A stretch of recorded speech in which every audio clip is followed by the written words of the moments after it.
Well, good morning, everybody, and welcome to the Future of Work and HR stage. Deborah, thank you very much for a very generous and warm welcome.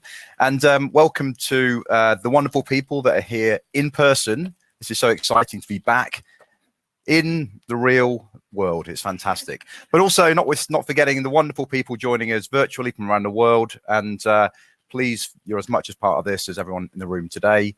Please bring the questions in. We've got a great conversation ahead for you today. I think I just want to reinforce that point. There is no doubting that the world of work has changed. We did a study and a survey a few months back where we surveyed 32,500 workers globally around many countries across all sorts of industries. I just wanted to pull out a few of the key points here to underscore the seismic shift that we're starting to experience in this world of work. Only 9% of those who can work remotely want to go back full-time to the office environment. 72% prefer this mixture of remote and in-person working. 19% of people don't want to go back at all. A fifth of the workforce have no interest in returning to the physical place. It's staggering. In response, over half of companies that were surveyed expect remote working to be a permanent feature of their workforce strategy going forward. And not only have things changed immeasurably, the change is accelerating even faster than ever before. We're seeing this collision of emerging technologies redefining how we interact with both the workplace and with each other. We're seeing the impact of global megatrends such as climate change, the race towards net zero, the ESG agenda, seeing workforces demanding much more from their employers than ever before. And of course, the perennial problem we discuss at CogX every year for the last 5 years, the growing topic around things like job automation, the upskilling challenge, and the way that we preserve our future viability in the workplace. So with this fairly profound mix of data, you can understand that workers are fairly anxious with the current state of play. From this same study, we found that 60% were worried about the automation putting jobs at risk. We found that 39% of people we surveyed were of the belief that their job could be obsolete within 5 years.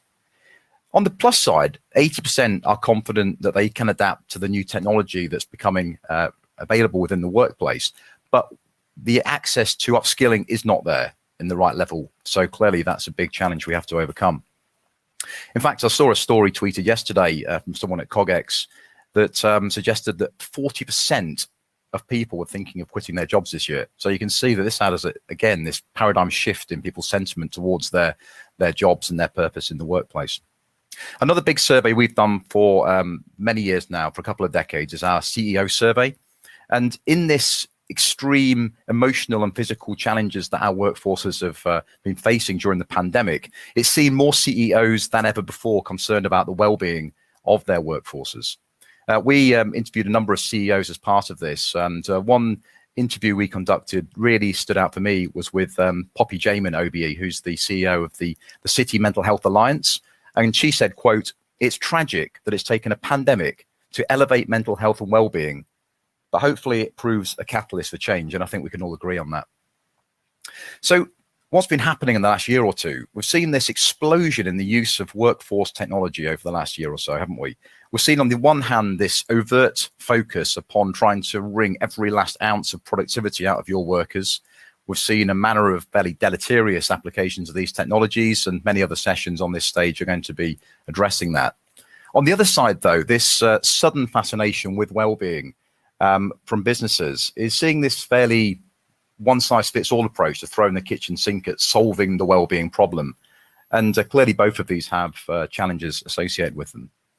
So hybrid, this world of hybrid working, it could be a remarkable thing. It could empower and liberate workforces. It could solve many of these intractable problems we face around well-being, performance and productivity in workforces. There's lots of well-intentioned plans and lots of positive sentiment coming out of this. On the other side, though, it could exacerbate workplace inequality, and it could lead to a further deterioration in well-being if not handled well. So on to today's conversation, I'd really like to introduce you to John Pitts, who's the founder and CTO of IHP Analytics. We'll be discussing the latest thinking and the application of human science and technology from the world of elite sport, such as the Olympics and Formula One, how we've adopted it at PwC, and really what the future now holds for advanced human performance technology. Just quickly, John will expand shortly on what he's all about, but John is an elite performance coach who's worked with Great Britain, Australia, and Sweden across the last 5 Olympic Games and numerous World Championships, and has also worked in the world of football, cricket, and Formula One. So welcome, John. Delighted to have you with us today in person for the first time. We've been working together for 3 years now, and I think it's the first time we've properly got together like this. So fantastic opportunity to have a proper chat. Would you like just to expand for our audiences virtually and here in person what this is all about? What's the background of the science and technology and your heritage of where we've brought to this point in time? Yeah, no, great. Thanks, Rob. And it's brilliant to be here out in person, as you say, although I might be here a bit longer because I'm not sure I can get out of this chair when we get moving in a minute. But yeah, so my world is all about progression and optimizing human beings. And I'm immensely privileged to have traveled the world and worked with some amazing human beings. But I would sort of define myself as, I think the modern term is a generalist, really, because, or some might say master, jack of all trades, master of none. But I have a diverse scientific background in psychology, sports science, and more latterly, cognitive neuroscience. And what that's done is allowed me to have a look at humans in a more complex but yet dynamic way. So, you know, humans are not linear, and we need to, in order to understand them correctly, and then to be able to apply them to the technology and the data that we're sort of talking about, we need to understand how to blend those really well. So, you know, that's really been part of the background. I think the second thing is that within Formula One, what came to my attention was this immense technology and power of data that could instantly in real time be applied to the car. Effectively, the car as a living organism itself, a living, breathing thing. 250 data points on the car, and all of that information is relayed back to the pit wall and then back to wherever the HQ will be in about 0.04 of a second. So just this immense ability to be able to integrate data, which I think is very powerful. You know, even before we get to the pandemic, and obviously it's changed a lot of things and raised things up the agenda for us. What we've seen is that, you know, we are very much firmly in this technology and data age. You know, we've gone from the industrial age where you have top-down hierarchy and, you know, 40-year careers at the grindstone for an employer. It's changed. Technology has changed us. You know, we're in some ways, you know, we're addicted to the technology in our phones. And what we're seeing then is it's breeding a culture of immediacy, expectancy, and that's something because of the information at our fingertips that it's really starting to change the way we view the workplace. So if you take Moore's law, depending on sort of what you think about that, but what you can't argue is that technology is increasing at an exponential rate. And for humans, we now have to work at how we adapt to that in the right way. So I think, you know, for organizations, this can go one of two ways. But really what we're trying to do, and the aim of the technology from an IHP perspective, is to try and bring that gap between employers and employees closer together so that we can really work on the solutions for the future. You know, we've taken our time to speak to HR directors, CEOs, and as many people as we can to help translate our technology and our thinking from the world of sport to the world of work. And I think, you know, as long as we enter this in a very ethically minded way to make sure that we get this right, you know, we can be successful. You know, the other thing I think that's important, and certainly from our background, is we're not purely a technology company. We have a basis in human science, and really it's that human science element that needs to come into play alongside the technology and data to help us make some progress. So at our core, we really have 4 basic principles of how we go about our business with our aim of moving things to the future. The first is that we want to bring objective data into play much more. Traditionally, you know, we've relied a lot on subjective data, surveys, questionnaires, that sort of thing. And if we're going to start to make some inroads into things like the ESG agenda and diversity and inclusion, you know, we've got to start bringing that perception. We all see the world a different way, obviously, and we've got to start bringing that perception and reality closer together. The second thing is it's traditional in how we look at people to benchmark them. It's an innate human trait that we like to put people in a box and, you know, define them.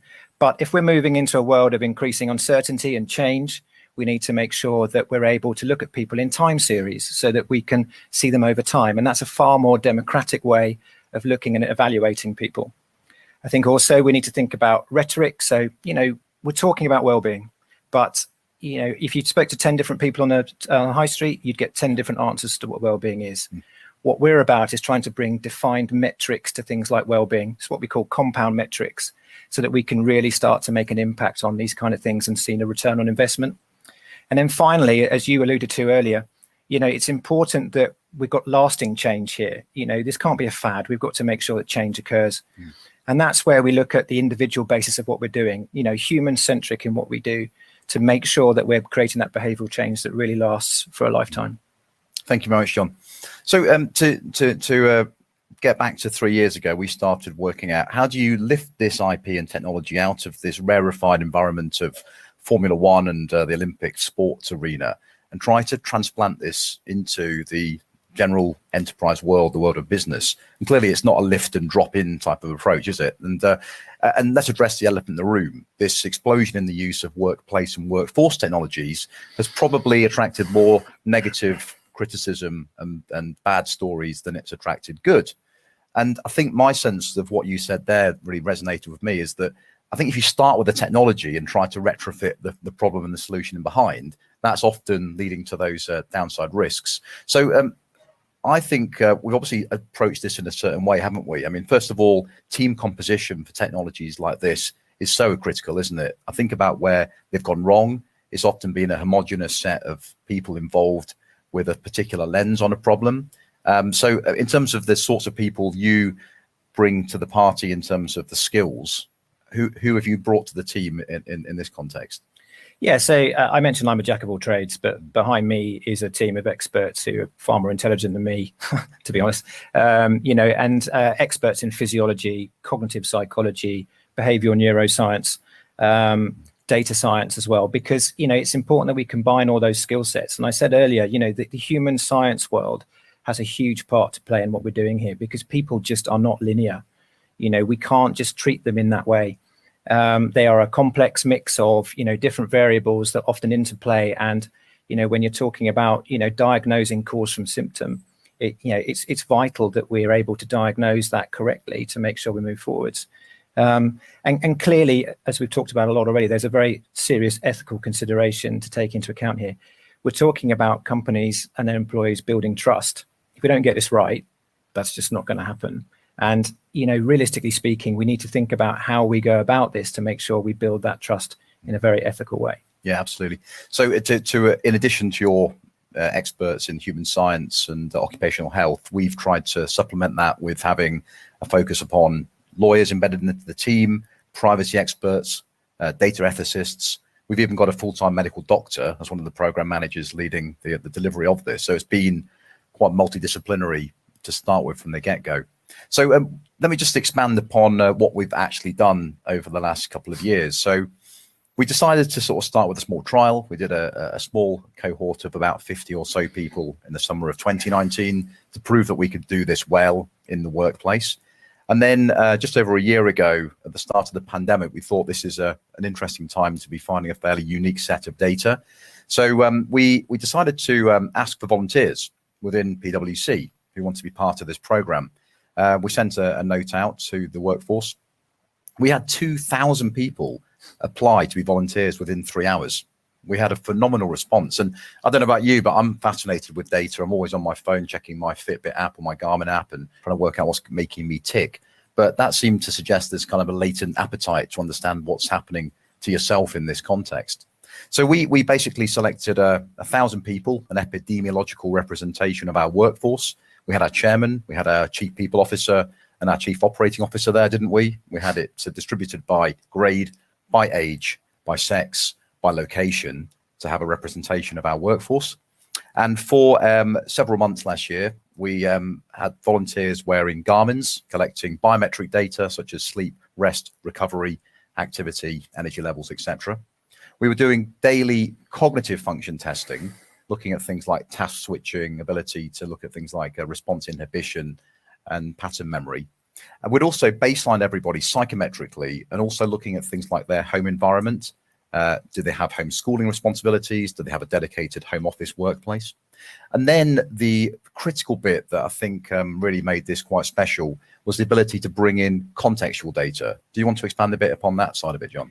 Yeah, so in everything that we do, as you mentioned, there's a broad variety of data that we take in, both from a human point of view, but also we need to understand the environmental context in which those biometric signals are being influenced, and the contextual factor. Because when we talk about the individual nature of this, the way it works and the way we can make some serious behavioral change is by not just some sort of generic article in one of the magazines or the websites that we see these days talking about well-being, but helping the individual to really identify with how their work-life balance influences them specifically.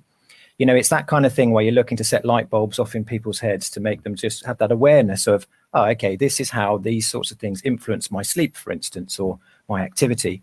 So, you know, the contextual information is really important. And if you combine that with the real-time functionality, you've basically got someone with the ability to have the finger on the pulse of how their work-life balance is being influenced by what they do.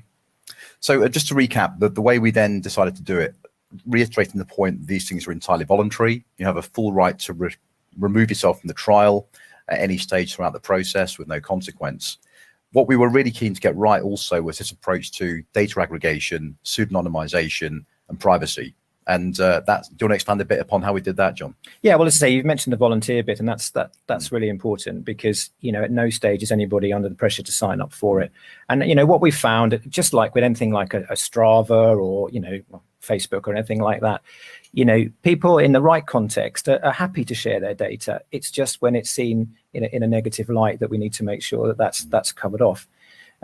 So yes, we were oversubscribed by a huge amount, and you know what we're hoping to do is it's a value exchange here, where we're giving the employees back some rich information and guidance on how they can make some improvements for themselves. So clearly that's an important factor. Alongside that, as you've mentioned, data privacy is very important. At every stage, everybody's aware of, you know, what their data is being used for, you know, and as you say, at any stage they can pull out and their data will be instantly deleted. Equally as well, as you mentioned, pseudo-anonymization, it's vital that the individual owns their data. Nobody else has access to it to be able to work out who they are, or, you know, and so we use pseudo-anonymization, anything above individual level, which does still provide the organization with a very, very rich picture of their organization. But clearly, you know, we're protecting that individual to make sure that there's no way that their data can be mistreated. Yeah.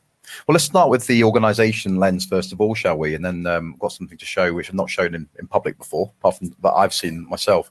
So the main themes we were looking at was people's ability to cope in these situations, stress, activity, energy levels, etc., and some of those different factors that have changed year on year.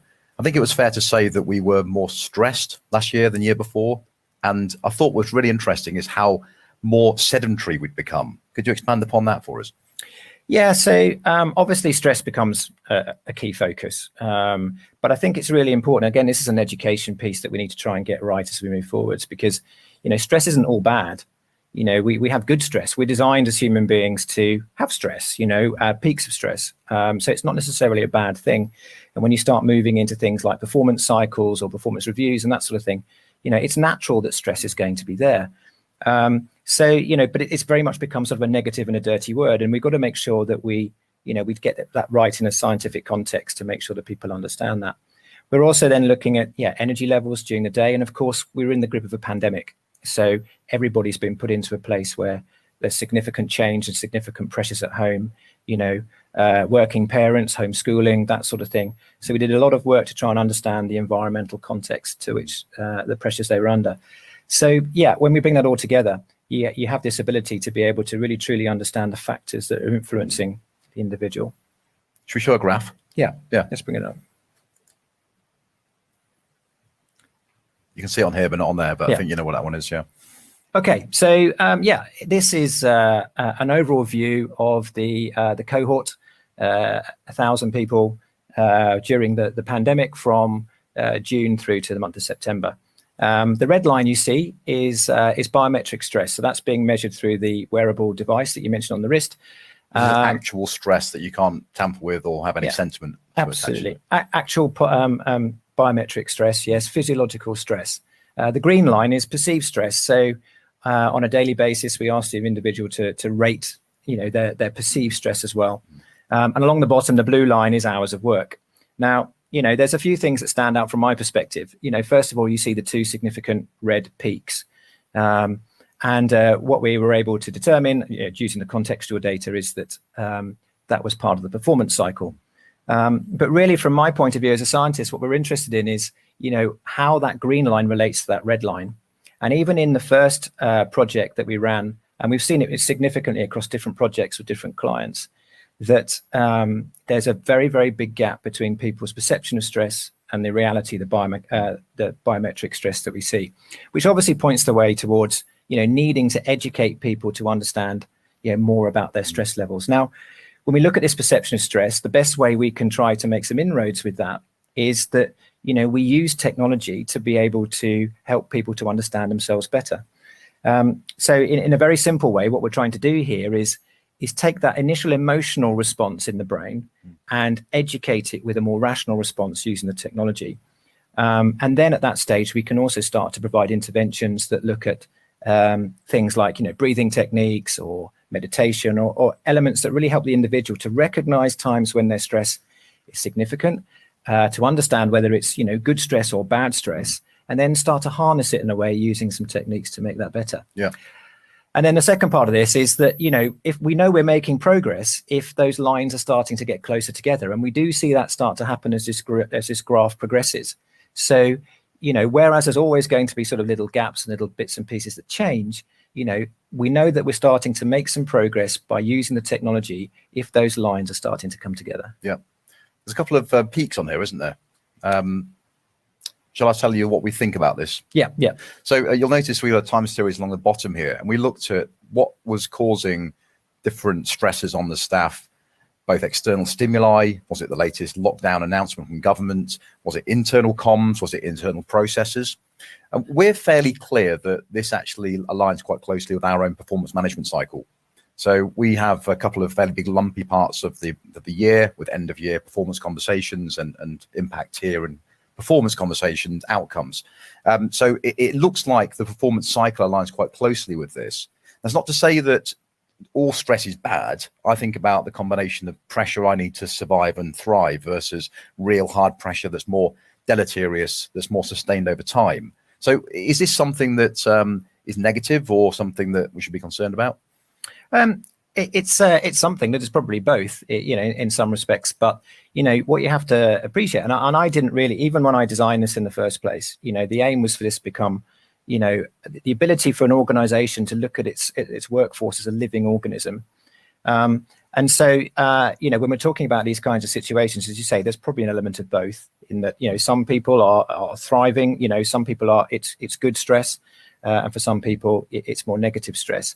But the combination of the rest of the data also allows us to look at the areas of the workforce where we might be able to make some focused interventions, different perhaps lines of service or different age bands or groups, or whatever it might be. Yeah. And I think, at this stage, I said, this has worked out far more powerful than I thought it was going to be. And, if you imagine this line doesn't have to be stress, it can be one of our compound metrics such as well-being or resilience or presenteeism or burnout. It can be any one of those things. And we can even overlay them as, if you imagine looking again at lines of service in comparison or grades or any kind of human capital data that you want to use. The power really for that, be able to observe that in real time, for an organization means that when you're talking about strategies, again, interventions, we're looking at the power of communications, whether they've been successful, whether it's training or development, you get this ability to be able to see your organization in real time and the impact of what you're doing with the people within it. I want to leave a bit of time for questions. I've got a few coming in on the online, so please keep them coming in. We've got plenty of time for questions, and in the audience, please save some up. I just wanted to look to the future. Many of you might have seen a fairly big array of press and media. Oh, sorry, I need to talk about my own data first of all, quickly, don't we? This is a representation of my own dashboard. Did you want to just quickly tell me what's going on in my life, John? Yeah. Okay, no one's seen this before apart from myself. I've given myself permission to show this in public. Yeah, so we'll fire through this quite quickly. But, in the top left-hand corner with the dials, what you have is an example of our compound metrics. So for the first time anywhere in the world, we're bringing together a metric for well-being. So let's stop talking about it. Let's just, let's bring some sort of defined metric to it. And of course, these metrics are only going to get better and better the more data we can get in. But we have an overall well-being metric, and then that splits down into both biometric and cognitive well-being. So biometric effectively is your physiological well-being, which includes factors like sleep, rest, activity, and stress. Cognitive well-being, we believe that cognitive assessments, alongside perhaps the more traditional psychometric tests, et cetera, we believe that they've got a big part to play in how we can start to bring a more objective way of looking at the workforce. Along the bottom, we have the timeline. So, on your dashboard, you're able to drill into that. But the ability to be able to have a look at your well-being in relation to the context of your working day is obviously a crucial part of what we do. And in the top right-hand corner, we have basically those attributes, which are your attributes overlaid against the PwC cohort. So what we found at PwC, unlike any other clients, is that you're very competitive, and you like to know how you compare to your compatriots. So we've seen that. You can see there how you compare to that large PwC cohort, which is good from a reference point of view to get that input. So the elephant in the room with me, and I know this, I'm not sure if it's being a father of 3 kids or the owner of a very active dog who many of you might know as Rusty the Vizsla. What's stand out on here? Is it the sleep? Is this my big problem in life, John? Well, I think you've already highlighted it, but yes, it does stand out in the data that your sleep is very variable. And that's a very common trait that we see now happening in this age that we find ourselves in. So it's something that, really, we're talking about doing the basics well. What we're seeing with this technology impact is that things like our sleep, our ability to rest and recover, are really starting to decline as we find ourselves in this always on scenario where we're, the lines between work and life balance are blurred. So, this is as a dashboard, what you see here it's an ability again to drill deeper into your data.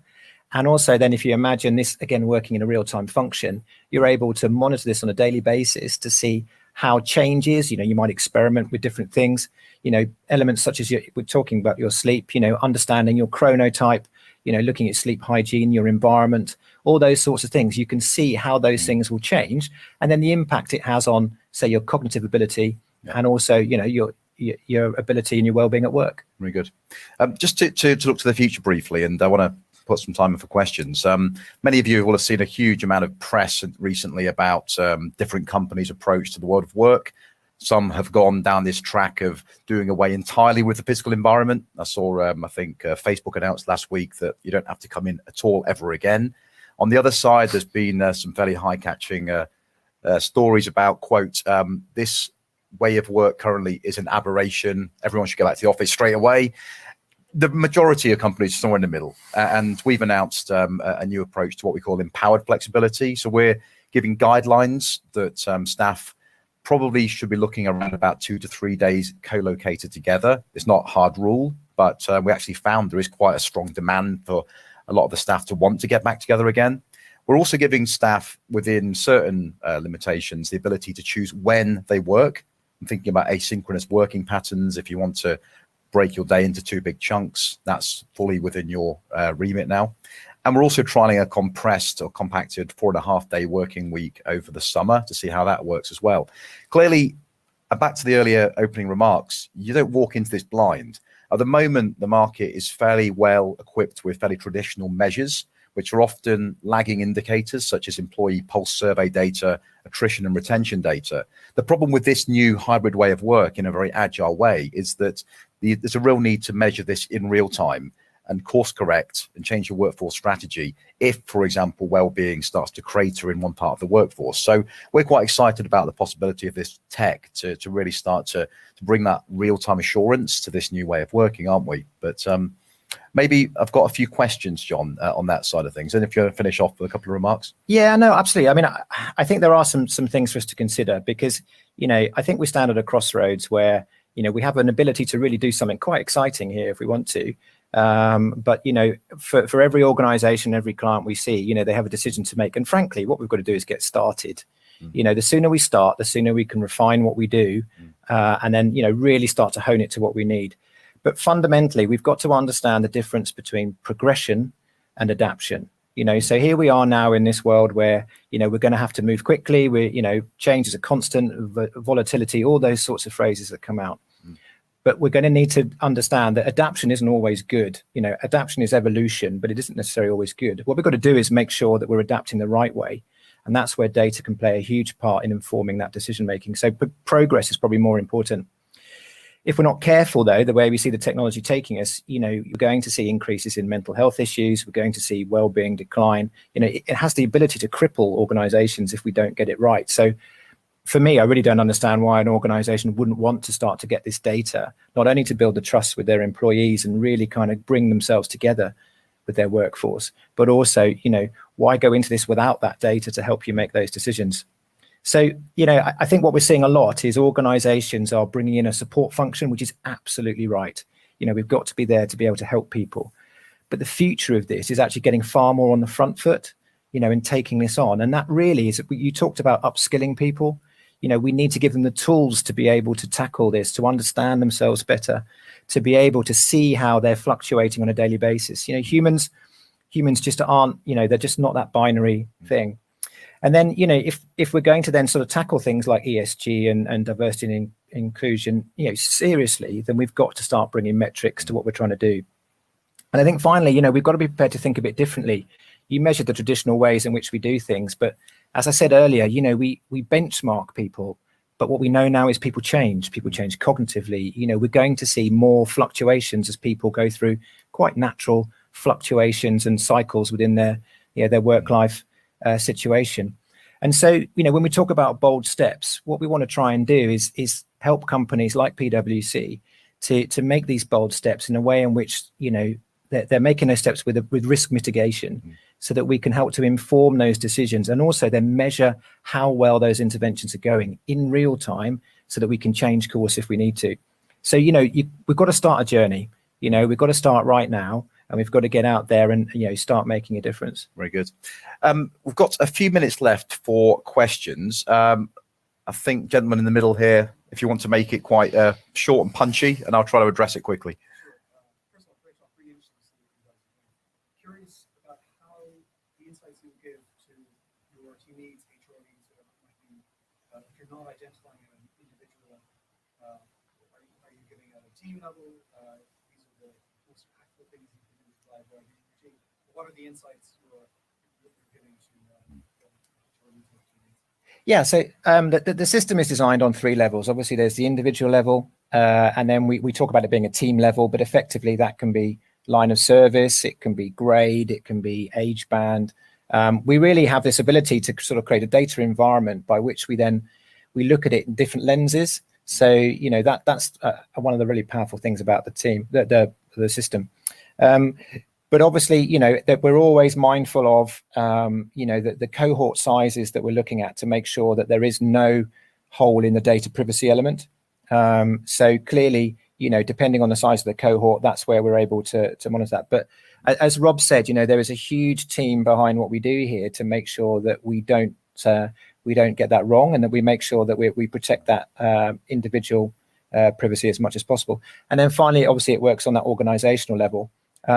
And again, I can't say it enough, but looking at the data, even I didn't realize how powerful it could be for an organization to look at, comparing, for large organizations like PwC, there is often this kind of rhetoric reality gap, and it's going to happen where, what you're saying at the top is something that, is well-meaning, but ultimately as that filters down through the organization, you have to try and make sure that message is being translated down through the organization really well. And I think, again, to be able to look at it from an organizational level, you can really try and keep that rhetoric reality gap tight.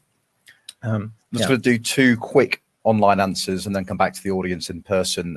So quick, immediate answers. Dropout rate. I think we had less than 5%, John, didn't we?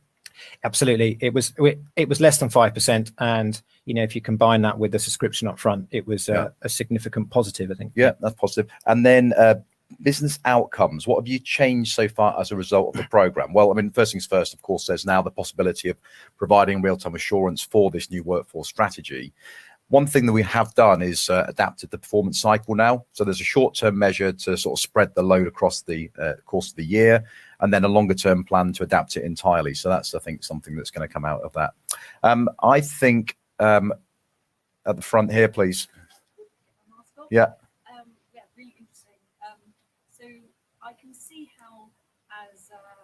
nerds and smarter and analytical people, we would love to see these kind of dashboards and graphs. I would love that myself, but it's not necessarily accessible for everybody or practical in terms of, the overheads of kind of self-management. Have you thought about how this kind of same information could be surfaced in different ways to encourage kind of more of a nudge or a different accessible way to encourage people to make life changes? Yeah, I mean, ultimately, look, when you come from the F1 environment or any word in sport, clearly you can get access to a huge array of data.